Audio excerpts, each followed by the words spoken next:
En la primavera de 1829, un granjero que trabajaba en los campos cercanos a la frontera entre Delaware y Maryland hizo un descubrimiento que sacaría a la luz una de las empresas criminales más escalofriantes de Estados Unidos.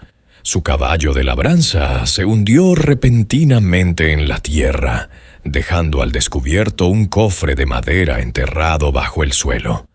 En su interior yacían los restos óseos de lo que parecía ser un hombre, con los huesos amarillentos por el paso del tiempo y el cráneo con claros signos de violencia. Esto fue solo el comienzo. Durante las semanas siguientes, las autoridades descubrirían los cadáveres de al menos 7 personas en esta propiedad, entre ellos los de 3 niños. Todas las víctimas habían sido asesinadas por una mujer cuyo nombre ya se había convertido en un nombre terrorífico en toda la península de Delmarva. Martha Patty Cannon.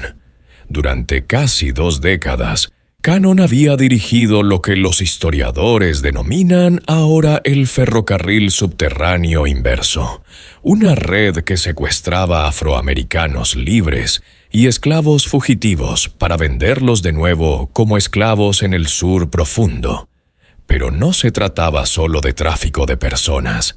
Cannon también era una asesina en serie que mataba a traficantes de esclavos, rivales, testigos e incluso niños cuando suponían una amenaza para sus operaciones. Los registros judiciales del condado de Sussex, en Delaware, muestran que fue acusada de 4 asesinatos, aunque los testigos afirmaban que el número real superaba los 20. Antes de continuar con la historia de Patty Cannon y su reinado de terror a lo largo de la línea Mason-Dixon, quiero saber de ti. ¿Desde dónde nos escuchas? El alcance de la red criminal de Cannon se extendía mucho más allá de su bastión en Delaware, llegando a comunidades desde Filadelfia hasta el delta del Mississippi. Dejen un comentario y cuéntenme desde dónde escuchan esta historia. No olviden suscribirse y activar la campana de notificaciones. Estos capítulos oscuros de la historia de Estados Unidos merecen ser recordados. El descubrimiento de esos restos enterrados acabaría desentrañando una conspiración criminal que había operado con total impunidad durante más de una década. Protegida por la confusión jurisdiccional, los prejuicios raciales y el simple hecho de que la mayoría de sus víctimas eran personas cuyas desapariciones pasaban desapercibidas para la sociedad blanca. La zona en la que Patty Cannon construyó su imperio del terror era ideal para la actividad criminal. A principios del siglo XIX, la región, ahora conocida como Reliance, se encontraba en la intersección de 3 jurisdicciones: el condado de Sussex en Delaware y los condados de Caroline y Dorchester en Maryland. Esta ubicación estratégica permitía a los delincuentes cruzar literalmente las fronteras del condado y del estado para escapar de los agentes de la ley que los perseguían. El lugar era tan remoto que los lugareños lo llamaban Johnson's Crossroads, en honor a la taberna que se convertiría en la sede de la banda de secuestradores más notoria de la historia de Estados Unidos. El propio paisaje parecía diseñado para ocultarse. Densos bosques de pinos y robles se extendían por kilómetros, solo interrumpidos por terrenos pantanosos y pequeños claros donde salpicaban el campo granjas aisladas. El río Nanticoke serpenteaba por la región proporcionando vías fluviales que permitían transportar a los cautivos en silencio bajo el amparo de la oscuridad. Las carreteras eran poco más que caminos para carros, y las ciudades importantes más cercanas estaban a días de distancia a caballo. Para alguien que buscaba operar al margen de la ley, era un lugar ideal. Martha Cannon, llamada Patty por quienes la conocían, había llegado a esta zona fronteriza alrededor de 1790. Los registros judiciales sugieren que nació alrededor de 1760, posiblemente con el nombre de Lucretia Patricia Hanley, aunque mantuvo deliberadamente vagos sus orígenes. Algunas fuentes sitúan su nacimiento en Canadá y su inmigración a Delaware a los 16 años. Lo que sí está documentado es su matrimonio con Jesse Cannon, un granjero local que poseía propiedades cerca de la frontera estatal. Juntos tuvieron al menos una hija y vivieron lo que parecía una vida rural sin incidentes. Jesse Cannon era descrito por sus vecinos como un hombre tranquilo y reservado, que se dedicaba a su pequeña granja y cultivaba tabaco y maíz como docenas de otros colonos de la región. La granja de los Cannon se encontraba en una modesta parcela de tierra a caballo entre Delaware y Maryland. Un detalle que resultaría crucial para las posteriores actividades delictivas de Patty. La casa era una sencilla construcción de 2 plantas, construida al estilo habitual de la época, con gruesos muros de madera y pequeñas ventanas. Lo que los vecinos no sabían era que esa casa, aparentemente normal, pronto albergaría habitaciones secretas y espacios ocultos diseñados para ocultar a personas secuestradas. Pero bajo esta apariencia de normalidad se escondía algo mucho más oscuro. Los primeros años del siglo XIX marcaron un periodo crucial en la esclavitud estadounidense, cuando el Congreso prohibió la importación de esclavos africanos en 1808. La demanda de mano de obra en los campos de algodón en expansión de Alabama, Mississippi y Georgia creó un lucrativo mercado interno. Un esclavo adulto sano que antes de la prohibición podía costar $300. Ahora se vendía por más de $1,000 en el sur profundo. Este aumento de los precios creó poderosos incentivos para los delincuentes dispuestos a traficar con el sufrimiento humano. La transformación económica del sur, tras la invención de la desmotadora de algodón, había creado una demanda insaciable de mano de obra esclava. La producción de algodón se expandía rápidamente en los estados de la costa del Golfo y los plantadores estaban dispuestos a pagar precios elevados por los trabajadores. La prohibición legal de importar esclavos de África significaba que la única fuente de nuevos esclavos era la población nacional, ya fuera por aumento natural o por la captura y reesclavitud de afroamericanos. Libres. La península de Del Marlé a estos depredadores. Tras la Guerra de la Independencia, muchos esclavos habían sido liberados por sus propietarios, ya fuera mediante leyes de emancipación gradual o actos individuales de manumisión. Maryland y Delaware tenían una importante población de afroamericanos libres que trabajaban como jornaleros, artesanos y pequeños agricultores. Estas comunidades, aunque legalmente libres, vivían en un miedo constante. No tenían protectores poderosos. Sus recursos legales eran limitados y sus desapariciones a menudo no eran denunciadas ni investigadas por las autoridades blancas que los consideraban menos que humanos. La situación legal de los afroamericanos libres a principios del siglo XIX era, en el mejor de los casos, precaria.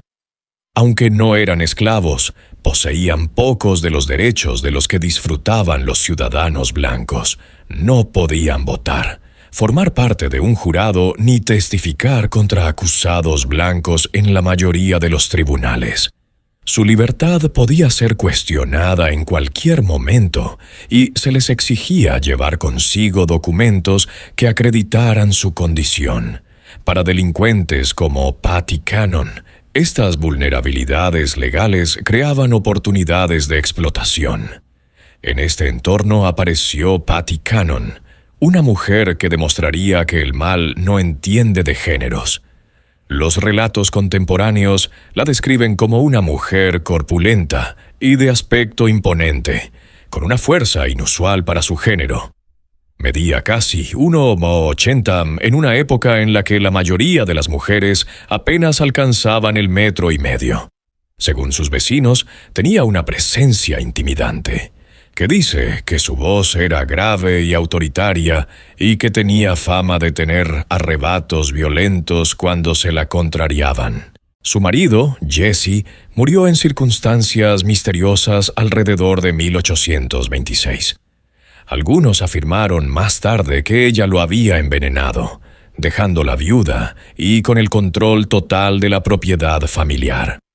Para entonces ya había comenzado a tejer las conexiones criminales que harían que su nombre fuera sinónimo de terror. La policía local era prácticamente inexistente en la región fronteriza rural, y la poca autoridad que existía solía ser corrupta o simplemente se veía desbordada por la magnitud de la actividad criminal. La dinámica social de la región también favorecía las actividades delictivas. La población blanca era escasa y a menudo transitoria, compuesta en su mayoría por pequeños agricultores, jornaleros y personas que huían de su pasado en zonas más asentadas. Había poco sentido de cohesión comunitaria y los vecinos solían ocuparse de sus propios asuntos, independientemente de lo que pudieran sospechar sobre las actividades de sus vecinos. Este aislamiento e indiferencia resultarían cruciales para que Cannon pudiera actuar sin ser descubierta durante tantos años. La transformación de Patty Cannon, de viuda de la frontera a cerebro criminal, comenzó con los matrimonios de sus hijas, siguiendo un patrón que definiría las 2 décadas siguientes. Los maridos de las 2 jóvenes eran secuestradores de esclavos. Su primer marido, Henry Brayton, era herrero y complementaba sus ingresos capturando afroamericanos libres para venderlos en el sur. En 1811, Brayton fue arrestado y encarcelado en Georgetown, Delaware, por secuestro, pero logró escapar de la cárcel ese mismo año. Las actividades delictivas de Brayton eran bien conocidas en la comunidad local mucho antes de su arresto. Como herrero, tenía motivos legítimos para viajar por toda la región, visitando granjas y asentamientos para herrar caballos y reparar herramientas. Esta movilidad le proporcionaba una tapadera perfecta para sus actividades ilegales. Identificaba a sus víctimas potenciales durante sus visitas de trabajo, tomando nota de las familias que tenían hijos adolescentes o jóvenes adultos, que pudieran alcanzar un alto precio en los mercados de esclavos del sur. Los métodos empleados por los primeros secuestradores como Brayton eran a menudo rudimentarios, pero eficaces. Se basaban en el engaño, la fuerza abrumadora y el aislamiento de la vida rural para capturar a sus víctimas. Una técnica habitual consistía en acercarse a familias afroamericanas libres, con ofertas de empleo en lugares lejanos. Los padres, desesperados por encontrar oportunidades económicas para sus hijos, a veces les permitían viajar con estos supuestos empleadores, solo para descubrir demasiado tarde que habían firmado la sentencia de muerte de sus hijos. Fue después de su fuga cuando se produjo el primer asesinato documentado relacionado con la familia Cannon. Brayton, en colaboración con Patty Cannon y otro delincuente llamado Joseph Griffith, tendió una emboscada a un traficante de esclavos conocido solo como Rigidel en la taberna de Cannon. El plan era simple, pero brutal: emborrachar a la víctima, robarle su dinero y sus esclavos, y luego eliminar al testigo. Los registros judiciales muestran que Rigidel fue asesinado a tiros durante el robo. Brayton y Griffith fueron finalmente capturados y ahorcados el 13 de abril de 1813, pero Patty Cannon escapó de la justicia. El asesinato de Rigidel marcó una escalada significativa en las actividades criminales centradas en la propiedad de los Cannon. Antes de este incidente, la familia se había dedicado principalmente a facilitar secuestros y proporcionar refugio a los delincuentes que pasaban por la región. La disposición a cometer asesinatos por dinero demostró un nivel de crueldad que caracterizaría todas las actividades futuras de Cannon. Los relatos periodísticos contemporáneos del caso Regel proporcionan detalles inquietantes sobre el crimen. La víctima había estado viajando por la región con una importante suma de dinero. Las estimaciones sugieren que entre 3.000 y 5.000 destinados a la compra de esclavos en los mercados locales se había detenido en lo que creía que era una taberna legítima para comer y alojarse sin saber que había caído en una trampa. Los conspiradores lo emborracharon durante toda la noche, esperando el momento adecuado para atacar. Cuando Regel finalmente se retiró a su habitación, Bryan y Griffith lo siguieron. Los vecinos informaron más tarde de que habían oído gritos y el sonido de una lucha, seguidos de un disparo. Por la mañana, Regel estaba muerto. Su dinero había desaparecido, al igual que su carro y sus caballos. El cuerpo fue enterrado apresuradamente en la propiedad, lo que supuso el comienzo de lo que se convertiría en una práctica habitual: utilizar ese lugar aislado como vertedero para las víctimas de asesinatos. La ejecución del primer marido de su hija no disuadió a Cannon de seguir el camino que había elegido. Al contrario, pareció refinar sus métodos y reforzar su determinación de crear una organización criminal más sofisticada. La lección que extrajo de la captura de Bittin no fue que el crimen no sale a cuenta, sino que los criminales necesitan una mejor organización y una planificación más cuidadosa para evitar ser descubiertos. Cuando su hija se volvió a casar, esta vez con Joseph Johnson, Cannon ganó un socio que resultaría aún más valioso para su empresa criminal. Johnson no era un secuestrador cualquiera, era un hombre de negocios que entendía la logística del tráfico de personas a escala regional. Tenía contactos en todo el sur, experiencia en transporte y logística, y, lo más importante, el capital necesario para expandir sus operaciones más allá de los simples delitos oportunistas.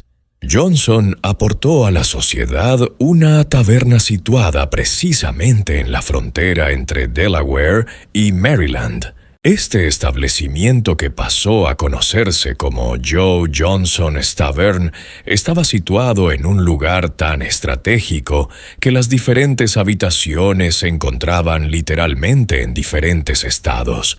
Esta ventaja geográfica les permitía trasladar a las víctimas secuestradas entre jurisdicciones para confundir a las autoridades que las perseguían.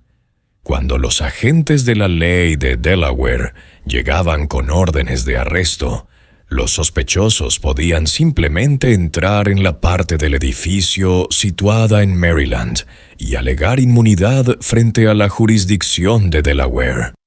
La taberna tenía múltiples funciones en la creciente empresa criminal.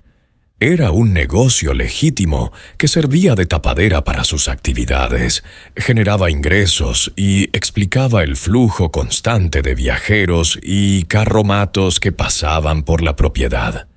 Funcionaba como centro de retención de cautivos, a la espera de ser transportados al sur, con habitaciones y sótanos ocultos construidos especialmente para ocultar a los cargamentos humanos, y servía de lugar de reunión para la red de delincuentes que trabajaban para ellos, un terreno neutral donde se podían trazar planes y repartir las ganancias. La distribución física de la taberna reflejaba sus múltiples funciones. La planta principal parecía completamente normal, con una sala común para los viajeros, una zona de bar y habitaciones para los huéspedes legítimos. Pero debajo del edificio había una serie de sótanos y túneles que habían sido construidos especialmente para esconder a las personas secuestradas. A estos espacios subterráneos se accedía a través de entradas ocultas y estaban diseñados para amortiguar el sonido y evitar fugas. Unos anillos de hierro empotrados en las paredes de piedra servían de puntos de anclaje para las cadenas, mientras que pequeños conductos de ventilación garantizaban que los cautivos no se asfixiaran durante los largos periodos de confinamiento. La banda que se reunió en torno a Cannon y Johnson era muy diversa para la época. Incluía delincuentes blancos como Henry K., señuelos mestizos como John Purnell, que utilizaba múltiples alias, e incluso esclavos obligados a participar en la captura de otras personas. Esta composición multirracial era estratégica. Los miembros afroamericanos de la banda podían acercarse a las víctimas potenciales sin levantar sospechas, mientras que los miembros blancos se encargaban de las negociaciones con los compradores en el sur profundo.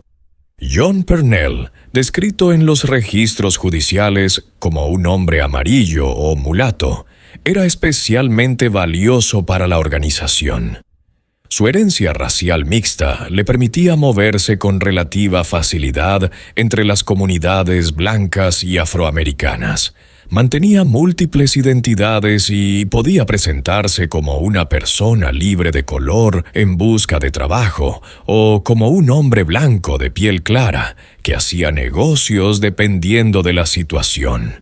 Esta capacidad camaleónica lo convertía en un explorador ideal para identificar a las víctimas potenciales y establecer el contacto inicial. A medida que avanzaba la década de 1820, el alcance de la operación de Cannon Johnson se amplió drásticamente. Su red se extendía desde Pennsylvania hasta Luisiana, con conexiones documentadas con compradores en Alabama, Mississippi y Georgia. El alcalde Joseph Watson de Filadelfia, un cuáquero profundamente comprometido con la protección de los afroamericanos libres, comenzó a investigar las desapariciones de ciudadanos de su ciudad y a rastrearlas hasta la península de Delmarva. Las investigaciones de Watson revelaron la horrible magnitud de la operación.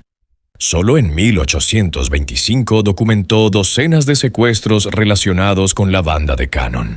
Las víctimas no eran objetivos aleatorios, sino que a menudo eran elegidas específicamente por su vulnerabilidad. Los adultos jóvenes alcanzaban los precios más altos en los mercados del sur, pero los niños también eran valiosos, ya que podían ser entrenados para tareas específicas y proporcionar décadas de mano de obra. La naturaleza sistemática de estos secuestros demostraba un nivel de organización que iba mucho más allá del crimen oportunista. La banda mantenía información detallada sobre posibles objetivos, rastreando a familias e individuos que pudieran ser vulnerables a la captura. Sabían qué jóvenes habían perdido recientemente su trabajo, qué familias tenían dificultades económicas y qué personas podrían verse tentadas por ofertas de empleo en lugares lejanos. Uno de los relatos más detallados es el de Lydia Smith, una mujer libre de 25 años que fue secuestrada en 1825. Su testimonio, conservado en los registros judiciales, describe cómo fue retenida primero en la casa de Cannon y luego trasladada a la taberna de Johnson, donde permaneció encadenada durante 5 meses. Smith recordó el miedo constante, la comida insuficiente y el saber que estaba previsto que la trasladaran al sur junto con un gran grupo de personas secuestradas. Solo su eventual rescate por parte de la red de Watson la salvó de una vida de esclavitud. El relato de Smith proporciona detalles cruciales, sobre las condiciones que soportaban las víctimas de la banda Cannon. Describió cómo fue secuestrada mientras caminaba sola por una carretera cerca de Filadelfia, reducida por varios atacantes y transportada en carreta hasta la frontera entre Delaware y Maryland. El viaje duró varios días, durante los cuales la mantuvieron con los ojos vendados y encadenada para impedir que intentara escapar. Al llegar a la propiedad de Cannon, la encerraron en una habitación oculta debajo de la casa principal, donde descubrió que no estaba sola. Según el testimonio de Smith, las zonas subterráneas donde se les retenía albergaban en distintos momentos a decenas de personas secuestradas.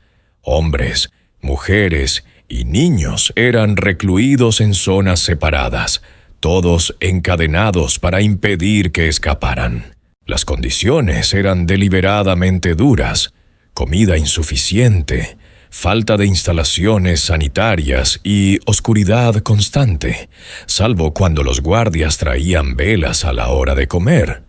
La tortura psicológica era tan brutal como las condiciones físicas, ya que los cautivos sabían que estaban destinados a ser vendidos como esclavos de por vida. Smith también proporcionó detalles sobre los métodos que utilizaba la banda para procesar a su carga humana. A las víctimas se les despojaba sistemáticamente de cualquier documento que acreditara su condición de libres y se destruían todas las pertenencias personales que pudieran ayudar a identificarlas. Se les daban nuevos nombres y antecedentes falsos que respaldaran su venta como esclavos legítimos. Los que se resistían o intentaban mantener su verdadera identidad eran golpeados hasta que obedecían. Las operaciones de la banda eran un secreto a voces en la comunidad local.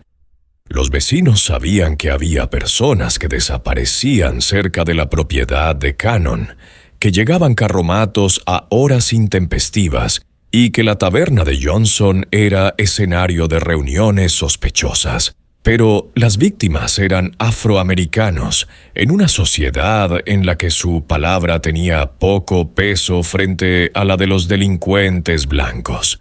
Las fuerzas del orden locales, cuando existían, mostraban poco interés en investigar delitos contra personas que consideraban intrínsecamente sospechosas. La complicidad de la comunidad blanca local en las actividades de la banda iba más allá de la mera indiferencia. Algunos vecinos apoyaban activamente la empresa criminal, ya fuera mediante la participación directa o proporcionando información sobre posibles víctimas. Los comerciantes locales suministraban provisiones a la banda sin hacer preguntas sobre el origen de sus pagos, e incluso se sospechaba que algunos agentes de las fuerzas del orden aceptaban sobornos para hacer la vista gorda cuando se denunciaban actividades sospechosas. Esta indiferencia solo cambió cuando entraron en escena víctimas blancas. La banda no solo secuestraba a afroamericanos libres, sino que también robaba y asesinaba a traficantes de esclavos que pasaban por su territorio con grandes cantidades de dinero en efectivo. Estas víctimas eran hombres blancos dedicados al comercio legal de esclavos, y su desaparición atrajo una atención que las víctimas afroamericanas nunca recibieron. El primer caso documentado se produjo alrededor de 1820, cuando un traficante de esclavos de Georgia llamado Bell o Miller desapareció mientras viajaba por la zona. Este hombre llevaba consigo una importante suma de dinero. Algunas fuentes sugieren que eran $5,000 destinados a la compra de esclavos. Fue visto por última vez en el establecimiento de Cannon, y su caballo fue encontrado más tarde en su poder. Cuando fue interrogada, Cannon afirmó que el hombre había zarpado hacia el sur con un cargamento de esclavos, pero los investigadores consideraron que esta historia era inverosímil. La desaparición del comerciante de Georgia marcó el comienzo de una pauta que acabaría provocando la caída de la banda. A diferencia de las víctimas afroamericanas, cuya desaparición suscitaba poco interés oficial, los comerciantes de esclavos blancos desaparecidos tenían socios comerciales y patrocinadores financieros que exigían que se investigara. Estos hombres llevaban consigo importantes sumas de dinero y tenían itinerarios planificados que hacían difícil explicar su desaparición. El método de Cannon para tratar a estas víctimas era típicamente brutal. Los comerciantes eran invitados a la taberna con el pretexto de realizar negocios legítimos.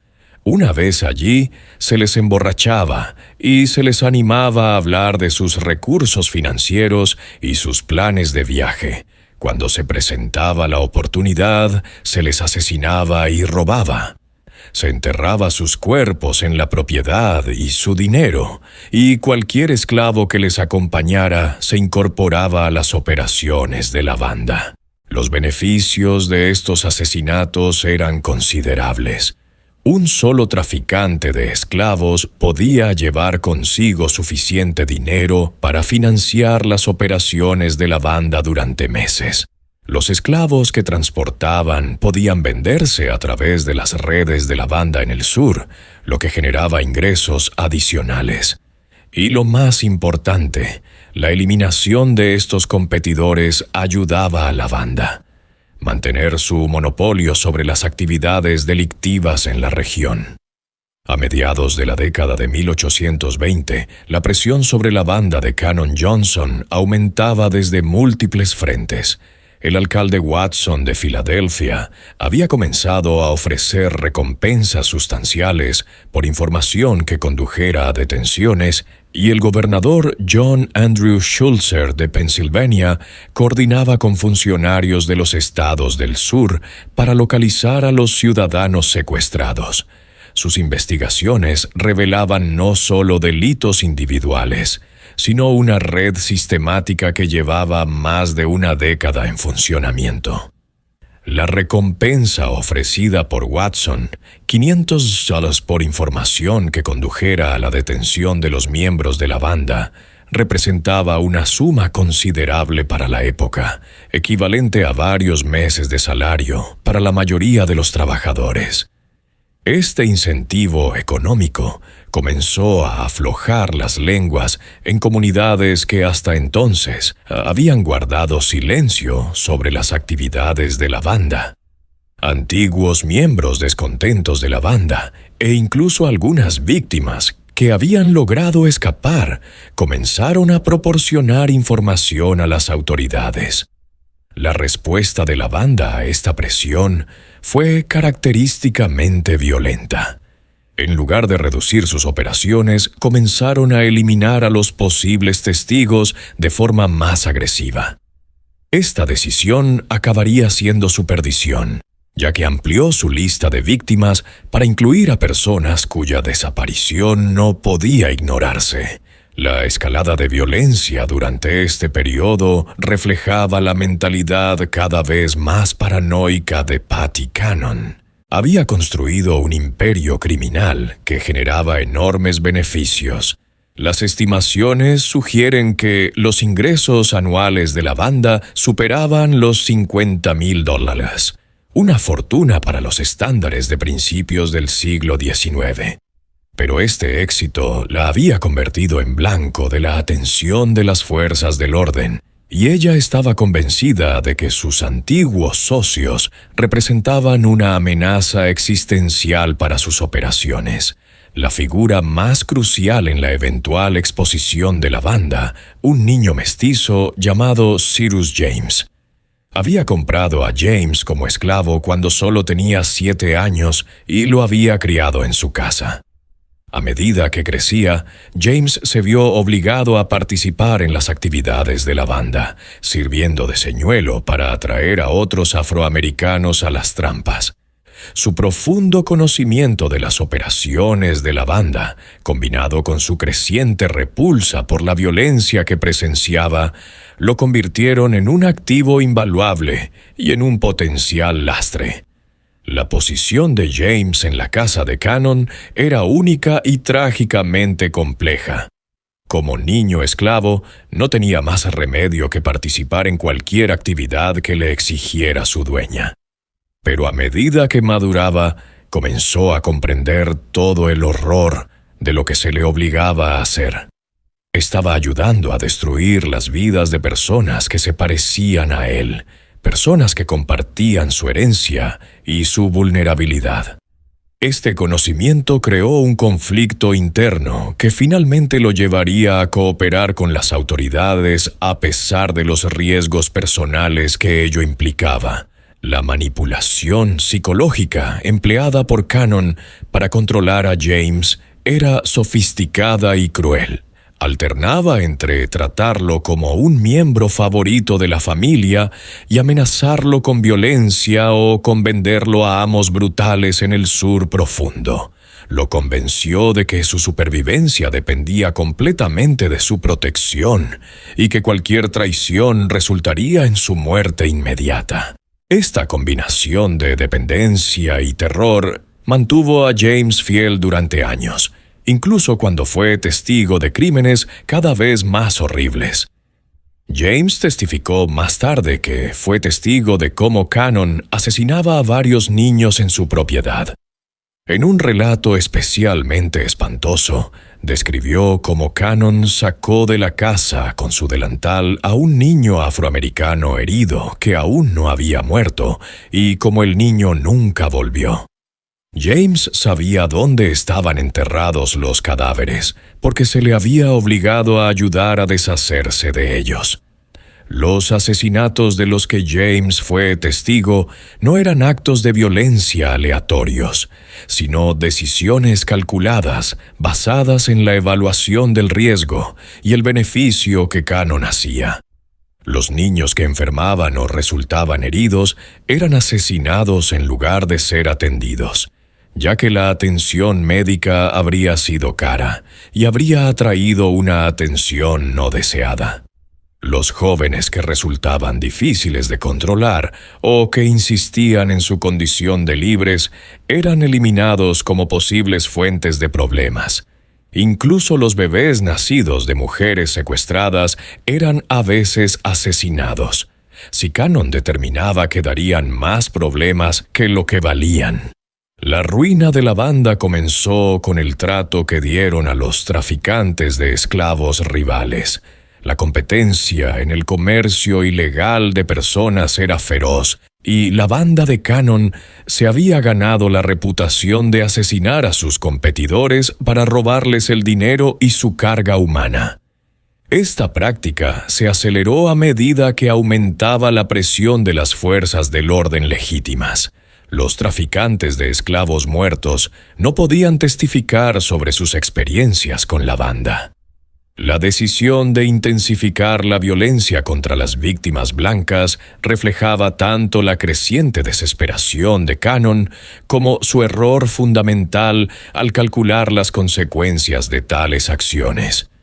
Había actuado durante tanto tiempo con impunidad que se creía intocable.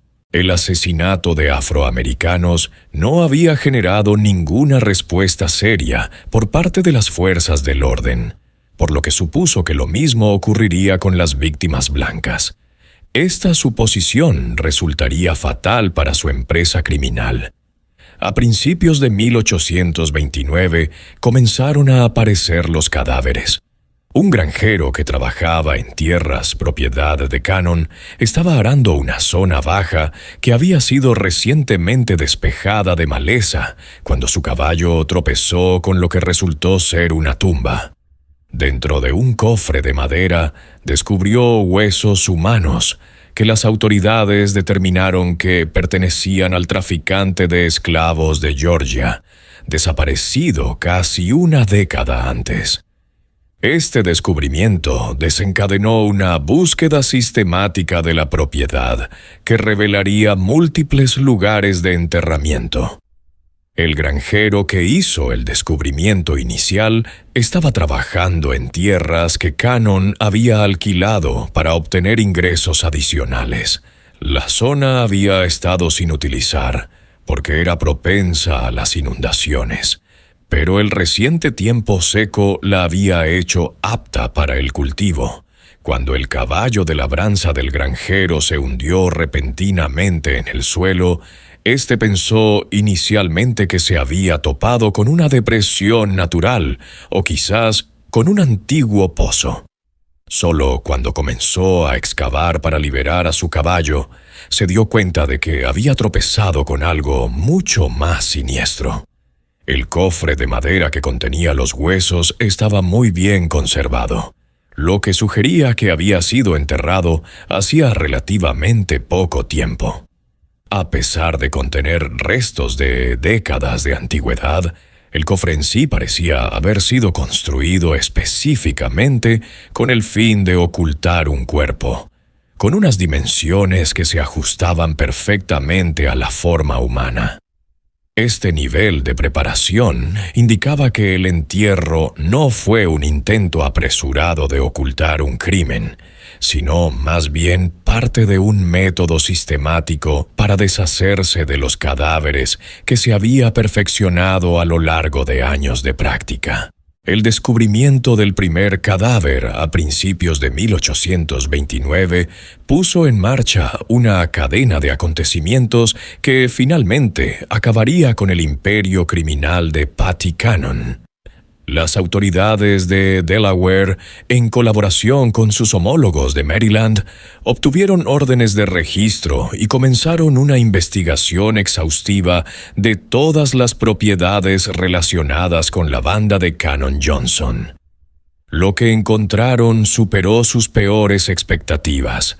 La investigación fue dirigida por el sheriff Joseph Houston, del condado de Sussex, Delaware, en coordinación con las autoridades de Maryland y representantes de la oficina del gobernador de Pensilvania.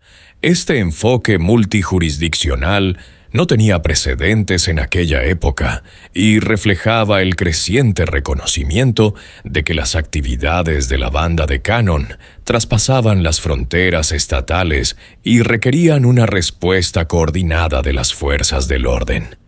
Las órdenes de registro obtenidas por las autoridades eran muy amplias, lo que les permitía excavar cualquier zona de las propiedades de Cannon donde pudieran estar ocultos los cadáveres. Esta autoridad legal fue crucial, ya que proporcionó protección a los investigadores, que de otro modo podrían haber sido acusados de allanamiento o registro y confiscación ilegales. Las órdenes también especificaban que cualquier prueba descubierta podría utilizarse en juicios en múltiples jurisdicciones, lo que ayudó a cerrar las lagunas legales que la banda había explotado durante años. El 3 de abril de 1829, Cyrus James fue capturado en Delaware. Las circunstancias de su detención siguen sin estar del todo claras, pero los registros judiciales sugieren que intentaba huir de la región cuando fue detenido. Ante las abrumadoras pruebas y la perspectiva de la ejecución, el joven, que había sido obligado a llevar una vida delictiva desde niño, tomó una decisión fatídica. Cooperaría con las autoridades y revelaría todo lo que sabía sobre las operaciones de Patty Cannon. James no tomó la decisión de cooperar a la ligera. Era consciente de que su testimonio probablemente daría lugar a su propio enjuiciamiento por los delitos que se había visto obligado a cometer, pero también sabía que seguir callado significaría proteger a la mujer que lo había esclavizado y obligado a participar en la destrucción de innumerables vidas. Su cooperación no era solo una estrategia legal, sino una elección moral para liberarse por fin del control psicológico que Cannon había ejercido sobre él durante años. El testimonio de James fue devastador. Ante el juez de paz de Sheaf, Delaware, proporcionó detalles de los asesinatos cometidos durante casi una década.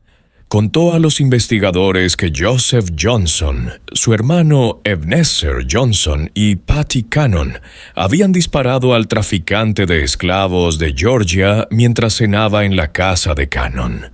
Él había visto cómo llevaban el cuerpo a un cofre de madera y lo enterraban en la propiedad. Pero esto era solo el principio de sus revelaciones. El nivel de detalle del testimonio de James fue extraordinario y proporcionó a los investigadores una primera visión global de las operaciones de la banda. No solo describió los crímenes individuales, sino también los métodos sistemáticos empleados por la banda durante muchos años. Conocía la ubicación de los lugares de enterramiento, la identidad de otros miembros de la banda, las rutas utilizadas para transportar a las personas secuestradas y las redes de compradores y vendedores que se extendían por varios estados. Siguiendo las indicaciones de James, las autoridades comenzaron a excavar sistemáticamente la propiedad de Cannon. En una zona jardinada, encontraron el cadáver de un niño mestizo. Según el testimonio de James, este niño había sido esclavizado por Cannon junto con su madre.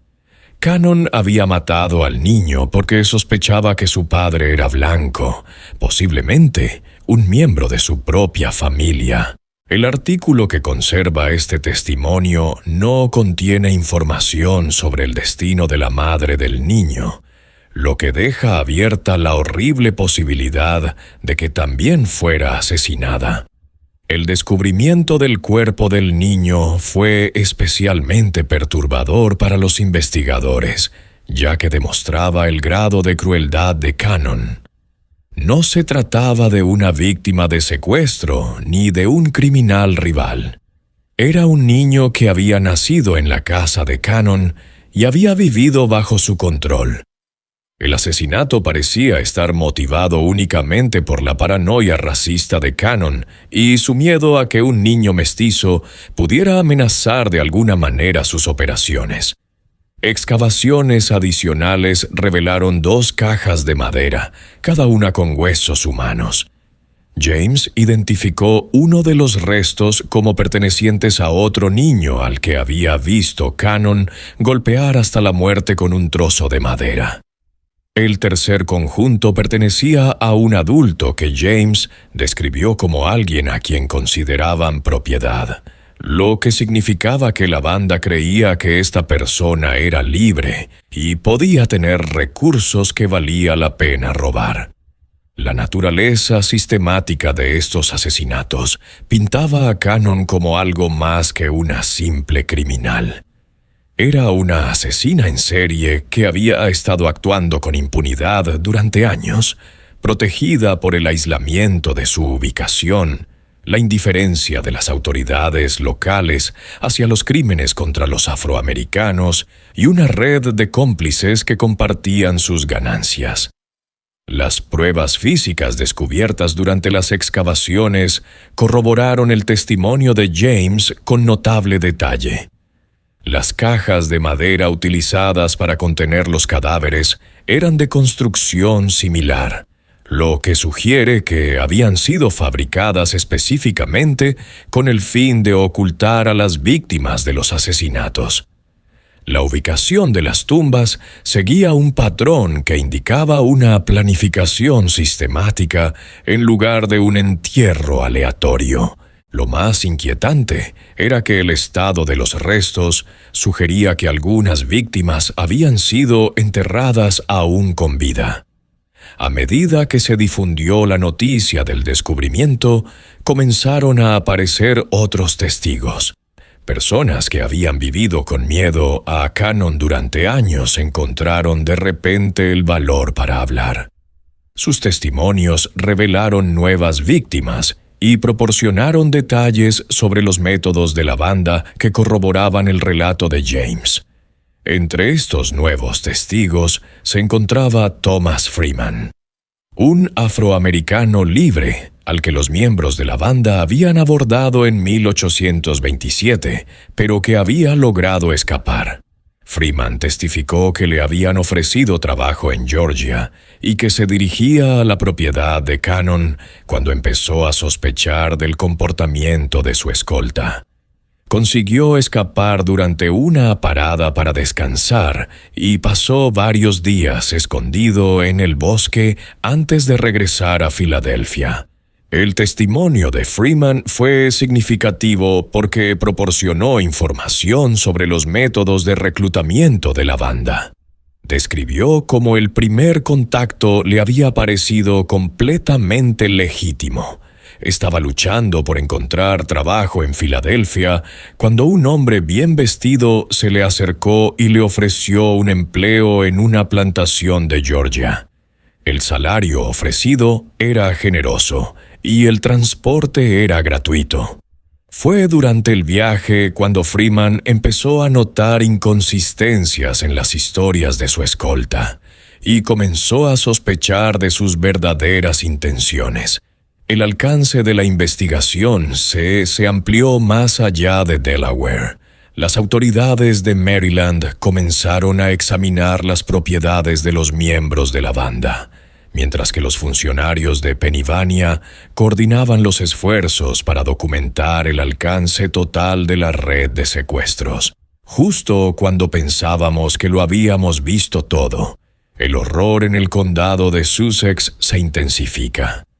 Si esta historia te da escalofríos, comparte este video con un amigo al que le gusten los misterios. Dale al botón me gusta para apoyar nuestro contenido y no olvides suscribirte para no perderte historias como esta. Descubramos juntos qué sucede a continuación en el capítulo final del reinado del terror de Patty Cannon. La coordinación entre diferentes jurisdicciones representó un nuevo enfoque de la aplicación de la ley que más tarde se convertiría en una práctica habitual. Por primera vez, las autoridades trataban a la banda Cannon como lo que realmente era una conspiración criminal interestatal que requería una respuesta a nivel federal. Este reconocimiento llevó a la participación de funcionarios de Washington, D.C., y marcó el comienzo de lo que acabaría convirtiéndose en una acción coordinada de las fuerzas del orden federales contra el crimen organizado. El 13 de abril de 1829, un gran jurado de 24 hombres blancos en Delaware dictó auto de procesamiento contra Martha Patty Cannon por 4 cargos de asesinato. Los cargos fueron firmados por James Rogers, fiscal general de Delaware, y supusieron la primera vez que un miembro de la famosa banda se enfrentaba a graves consecuencias legales por sus delitos contra afroamericanos. La composición del gran jurado en sí misma fue significativa para la época. Los 24 miembros eran hombres blancos, tal y como exigía la ley de Delaware, pero representaban a una muestra representativa de la población del estado, incluyendo granjeros, comerciantes y profesionales. El hecho de que este jurado estuviera dispuesto a acusar a una mujer blanca por el asesinato de afroamericanos supuso un cambio notable en la actitud legal, impulsado en gran medida por las abrumadoras pruebas presentadas y la naturaleza interestatal de los delitos. Las acusaciones eran muy específicas para la época. Cannon fue acusada del asesinato de una niña el 26 de abril de 1822, de un niño el mismo día, de un hombre adulto el purino de octubre de 1820 y de un niño negro el púmino de junio de 1824. Cada cargo conllevaba la pena de muerte y las pruebas contra ella eran abrumadoras. La especificidad de estos cargos reflejaba la minuciosa investigación llevada a cabo por las autoridades, a diferencia de muchos casos penales de la época que se basaban principalmente en testimonios de testigos y pruebas circunstanciales. El caso Cannon se basaba en pruebas físicas, múltiples testigos que lo corroboraban y confesiones detalladas de un participante que tenía un conocimiento íntimo de los delitos. Esta combinación de tipos de pruebas hacía que el caso fuera prácticamente imposible de defender. El testimonio de Cyrus James constituyó la columna vertebral de la acusación. Su conocimiento detallado de las operaciones de la banda, junto con su capacidad para llevar a las autoridades hasta los lugares donde estaban enterrados los cadáveres, lo convirtieron en el testigo más valioso de la historia judicial de Delaware hasta ese momento. El joven que había sido obligado a delinquir cuando era niño tenía ahora el poder de hacer justicia a la mujer que había aterrorizado a la región durante décadas. El equipo de la acusación estaba dirigido por el fiscal general James Rogers, que se había labrado una reputación en el enjuiciamiento de casos penales complejos en todo Delaware. Rogers comprendió que el caso Cannon representaba una oportunidad para demostrar que la ley se aplicaba por igual a todos los ciudadanos, independientemente de su raza o condición social. También reconoció que el éxito de la acusación enviaría un mensaje contundente a otras organizaciones criminales que operaban en la región. Pero la propia Patty Cannon presentaba una figura que desafiaba cualquier categorización, incluso para sus contemporáneos. Los relatos de los periódicos la describían como una mujer corpulenta y físicamente poderosa que inspiraba miedo y respeto, incluso a los criminales más endurecidos. A sus aproximadamente 70 años, seguía teniendo una mente aguda y desafiante, sin mostrar remordimiento alguno por sus actos, incluso cuando se enfrentaba a pruebas irrefutables. Las descripciones contemporáneas de Cannon durante su encarcelamiento dibujan el retrato de una criminal impenitente que parecía genuinamente desconcertada por los procedimientos legales en su contra. Al parecer, consideraba que sus actos eran actividades comerciales legítimas y expresaba su desconcierto por el hecho de que las autoridades la procesaran por delitos contra personas a las que ella consideraba propiedad y no seres humanos. Las condiciones de su encarcelamiento en la cárcel del condado de Sussex en Georgetown, Delo, reflejaban tanto la gravedad de sus delitos como la inusualidad de que una mujer fuera acusada de múltiples asesinatos. Se la mantuvo bajo vigilancia constante, ya que las autoridades temían tanto que intentara fugarse como que se produjeran represalias por parte de los miembros supervivientes de la banda. La cárcel de Georgetown era una rudimentaria estructura de piedra, construida a principios del siglo XIX para albergar a delincuentes de poca monta y deudores. No estaba diseñada para albergar a delincuentes peligrosos condenados a muerte, por lo que las autoridades tuvieron que implementar medidas de seguridad especiales para garantizar la detención continuada de Cannon. Se destinaron guardias adicionales y su celda se reforzó con barras de hierro y cerraduras adicionales. Durante su confinamiento, Cannon comenzó a hablar más libremente sobre su carrera criminal. Según relatos contemporáneos, admitió haber matado al menos a 2 docenas de personas a lo largo de su carrera criminal. Entre sus víctimas no solo se encontraban los afroamericanos enterrados en su propiedad, sino también traficantes de esclavos rivales, posibles testigos y cualquier otra persona que supusiera una amenaza para sus operaciones. Lo más escalofriante de las confesiones de Cannon era su tono natural. Hablaba del asesinato como una necesidad comercial y describía el asesinato de niños y adultos con la misma indiferencia con la que habría hablado del ganado. Su aparente falta de conciencia moral conmocionó incluso a los agentes de la ley más curtidos que habían visto lo peor de la violencia fronteriza. Las confesiones de Cannon proporcionaron a las autoridades detalles sobre delitos que iban mucho más allá de los cargos por los que había sido acusada. Describió asesinatos que se remontaban a principios de la década de 1810, secuestros que habían afectado a cientos de víctimas y una red criminal que se extendía por varios estados.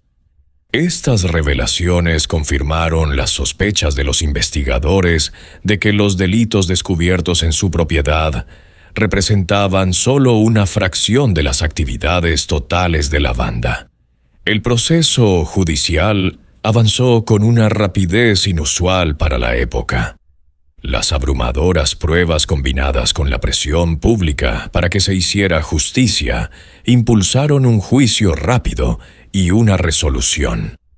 Los registros judiciales sugieren que se esperaba que Cannon fuera juzgada en las semanas siguientes a su acusación y que la ejecución se llevaría a cabo poco después si era declarada culpable. La estrategia de la fiscalía era sencilla: presentar las pruebas físicas, aportar el testimonio de Cyrus James y otros testigos, y permitir que el jurado llegara a la conclusión obvia de que Cannon era culpable de múltiples asesinatos. La defensa, tal y como era, solo podía alegar clemencia basándose en la edad y el sexo de Cannon, aunque pocos observadores creían que tales argumentos fueran eficaces, dada la naturaleza horrible de los crímenes. El juicio estaba previsto para finales de mayo de 1829 y la selección del jurado para la semana anterior. Se esperaba la asistencia de observadores legales de toda la región, ya que el caso representaba uno de los procesos penales más importantes de la historia de Delaware. Periódicos de lugares tan lejanos como Filadelfia y Baltimore planeaban una amplia cobertura del proceso. El proceso judicial contra Patty Cannon nunca llegaría a su conclusión prevista. El 11 de mayo de 1829, aproximadamente 3 semanas antes de la fecha prevista para su ejecución, los guardias de la cárcel la encontraron muerta en su celda. La causa oficial de la muerte fue suicidio por envenenamiento, aunque las circunstancias exactas siguen sin estar claras. Algunas versiones sugieren que simpatizantes le habían pasado arsénico de contrabando, mientras que otras apuntan a que llevaba semanas acumulando medicamentos. El descubrimiento del cadáver de Cannon conmocionó la cárcel de Georgetown y toda la comunidad. Los guardias que realizaban su ronda matutina habitual la encontraron tendida en el suelo de su celda, aparentemente muerta durante la noche. No había signos de lucha ni violencia, y la celda permanecía bien cerrada desde el exterior. La única prueba de lo ocurrido era un pequeño frasco encontrado escondido entre su ropa, que, según análisis posteriores, contenía arsénico. La cuestión de cómo Cannon consiguió el veneno siguió siendo un misterio que los investigadores nunca resolvieron por completo. Los procedimientos de seguridad de la cárcel eran relativamente laxos para los estándares modernos y los visitantes no eran registrados minuciosamente antes de reunirse con los presos. Era posible que un simpatizante le hubiera pasado el veneno durante una de estas visitas, aunque nunca se identificó a ninguna persona concreta como fuente. Algunos contemporáneos especularon que Cannon había estado planeando su suicidio desde el momento de su detención. Había presenciado la ejecución del primer marido de su hija y sabía exactamente qué destino le esperaba si era condenada. En lugar de enfrentarse a la humillación pública de la ejecución, prefirió morir según sus propios términos, manteniendo el control sobre su destino hasta el final. Su muerte privó a las familias de las víctimas de la satisfacción de ver que se hacía justicia, pero también puso fin a una de las organizaciones criminales más sistemáticas de la historia temprana de Estados Unidos.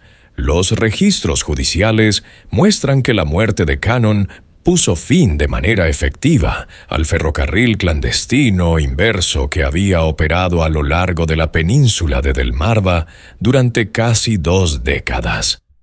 Las secuelas inmediatas de la muerte de Cannon fueron caóticas.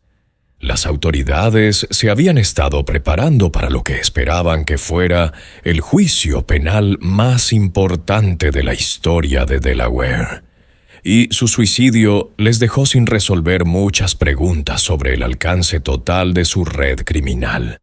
La investigación sobre sus actividades continuó durante varios meses, pero sin su testimonio. Muchos detalles sobre las operaciones de la banda siguieron sin estar claros. El destino de sus cómplices supervivientes fue variado. Joseph Johnson, su yerno y principal socio, había huido a Alabama o Mississippi antes de que comenzaran las investigaciones. Su hermano Ebenezer también escapó al sur profundo, donde presumiblemente continuaron sus actividades delictivas fuera del alcance de las autoridades de Delaware.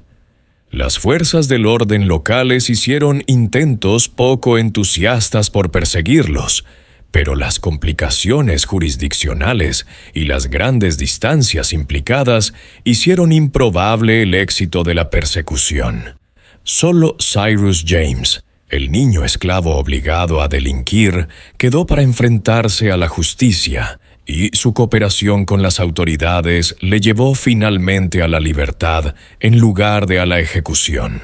Los tribunales de Delaware, reconociendo que James había sido coaccionado para participar en las actividades de la banda y que su testimonio había sido crucial para descubrir los delitos, le concedieron la libertad y le proporcionaron protección contra posibles represalias. El destino de James, tras el juicio, representó uno de los pocos resultados positivos de todo el trágico episodio. Fue trasladado a Pensilvania, donde los abolicionistas le ayudaron a establecer una nueva identidad y a comenzar una vida legítima. Algunas versiones sugieren que más tarde participó activamente en el ferrocarril subterráneo, utilizando su conocimiento de las redes criminales para ayudar a los esfuerzos legítimos de asistencia a los esclavos fugitivos. La investigación reveló que la banda Cannon Johnson había sido responsable del secuestro de cientos de afroamericanos libres durante el transcurso de sus operaciones. Aunque las cifras exactas siguen siendo controvertidas, las estimaciones más conservadoras sugieren que traficaron con entre 500 y 1,000 personas para esclavizarlas en el sur profundo. El valor económico de estos delitos, medido en los precios que alcanzaban los esclavos en los mercados del sur, representaba millones de dólares en la moneda actual. El coste humano de estos delitos iba mucho más allá de las simples estadísticas. Cada secuestro representaba la destrucción de una familia, el robo de una vida y la perpetuación de un sistema que trataba a los seres humanos como propiedad. Muchas víctimas nunca fueron recuperadas y vivieron sus vidas en cautiverio a cientos de kilómetros de sus hogares. Los niños fueron separados de sus padres. Los cónyuges de sus parejas y comunidades enteras vivían con el miedo a sufrir ataques similares. El alcance geográfico de las actividades de la banda era igualmente asombroso. Las pruebas recogidas durante la investigación revelaron conexiones con redes criminales que operaban desde Nueva York hasta Luisiana. La banda de Cannon formaba parte de un sistema más amplio de tráfico ilegal de personas que se aprovechaba de la confusión jurisdiccional y de las limitadas capacidades policiales de principios del siglo XIX. El cuerpo de Patty Cannon fue enterrado inicialmente en el cementerio de la cárcel de Georgetown, donde murió. El entierro se llevó a cabo sin ceremonia, lo que reflejaba el deseo de la comunidad de olvidar los horrores asociados a su nombre. Cuando ese terreno se convirtió en un aparcamiento en el siglo XX, sus restos fueron trasladados a un cementerio público cerca de la nueva prisión. En un extraño giro que refleja la actitud sensacionalista hacia sus crímenes, su cráneo fue separado del resto de sus restos y expuesto en diversos lugares a lo largo de los años. En 1961 fue cedido a la Biblioteca Pública de Dover, donde sirvió como macabro recordatorio de uno de los capítulos más oscuros de Delaware. Este trato de sus restos, aunque perturbador según los estándares modernos, reflejaba la continua fascinación del público por sus crímenes y su deseo de recordar los horrores que había perpetrado. El legado de Patty Cannon va mucho más allá de sus crímenes individuales. Su historia ilustra la violencia sistemática que sustentaba la esclavitud estadounidense, la vulnerabilidad de los afroamericanos libres en el periodo anterior a la Guerra Civil y las formas en que los delincuentes sofisticados podían aprovechar las lagunas geográficas ilegales. El ferrocarril clandestino inverso que ella operaba representaba el oscuro reflejo de las redes que ayudaban a los esclavos a escapar hacia la libertad. Un recordatorio de que por cada historia de liberación hubo innumerables otras reesclavitud y muerte. Los historiadores modernos siguen estudiando el caso Cannon como un ejemplo de cómo las empresas criminales podían prosperar en las lagunas entre las jurisdicciones legales. Su capacidad para operar durante casi 2 décadas, a pesar del conocimiento de las comunidades locales, demuestra la combinación de racismo, limitaciones legales e incentivos económicos que permitieron que continuaran tales horrores.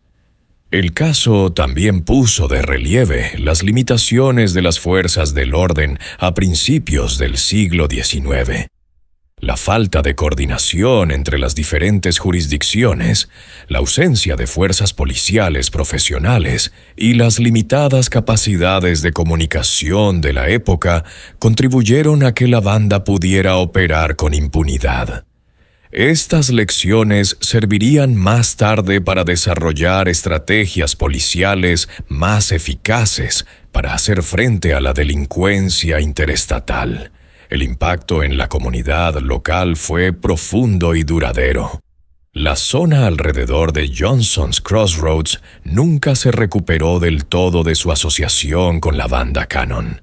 El nombre se cambió finalmente a Reliance, en un intento por escapar de la infamia, pero el estigma persistió durante generaciones. El valor de las propiedades en la zona se mantuvo bajo durante décadas, y muchas familias optaron por trasladarse en lugar de permanecer en un lugar asociado a tales horrores. El caso Cannon también tuvo implicaciones más amplias para la comprensión de la raza y la delincuencia por parte de la sociedad estadounidense. La voluntad de las autoridades de enjuiciar finalmente estos delitos, a pesar de que las víctimas eran principalmente afroamericanos, supuso un pequeño pero significativo cambio en la actitud jurídica. Aunque este cambio fue limitado y temporal, representó el reconocimiento de que todas las personas, independientemente de su raza, merecían protección jurídica. La documentación y la investigación de los delitos de Cannon también contribuyeron al creciente movimiento abolicionista. La naturaleza sistemática de la red de secuestros y la facilidad con la que se podía reducir a la esclavitud a los afroamericanos libres proporcionaron pruebas contundentes a los abolicionistas, que argumentaban que todo el sistema de la esclavitud era intrínsecamente corrupto y peligroso. En las décadas posteriores a la muerte de Cannon, su historia pasó a formar parte del folclore regional, aunque los detalles a menudo se distorsionaban o se sensacionalizaban. Numerosos libros, folletos y artículos de prensa relataron sus crímenes, aunque muchos mezclaban la realidad con la ficción, de tal manera que resultaba difícil separar la verdad histórica de la leyenda. El más famoso de ellos fue la novela de George Alfred Townsend de Unilad Hat, publicada en 1884, que utilizó la historia de Cannon como base para una melodramática historia de crímenes fronterizos. El emplazamiento de la casa original de Cannon siguió siendo una fuente de morbosa fascinación. Durante décadas, los visitantes viajaban a ese lugar remoto para ver dónde se habían cometido los crímenes, y los residentes locales desarrollaron una industria artesanal que ofrecía visitas guiadas y vendía recuerdos. La casa original fue finalmente demolida en 1948, pero el lugar siguió atrayendo a curiosos hasta bien entrada a la era moderna. Este misterio nos muestra lo fácil que es para la sociedad hacer la vista gorda ante la violencia sistemática cuando las víctimas son percibidas como seres humanos de segunda clase. La indiferencia que permitió a Patty Cannon actuar durante décadas solo se superó cuando sus crímenes se extendieron a víctimas blancas, cuya desaparición no podía ignorarse. El sistema legal que no protegió a los afroamericanos libres del secuestro y el asesinato fue el mismo que finalmente procesó a Cannon, solo cuando amenazó los intereses de los traficantes de esclavos blancos. El caso Cannon es un claro recordatorio de la capacidad humana para el mal y de la importancia de la vigilancia policial y la responsabilidad de la comunidad. Demuestra cómo las empresas criminales pueden prosperar en entornos en los que la sociedad no protege a sus miembros más vulnerables. Y lo que es más importante, preserva la memoria de cientos de víctimas cuyos nombres han caído en el olvido, pero cuyo sufrimiento nunca debe minimizarse ni ignorarse.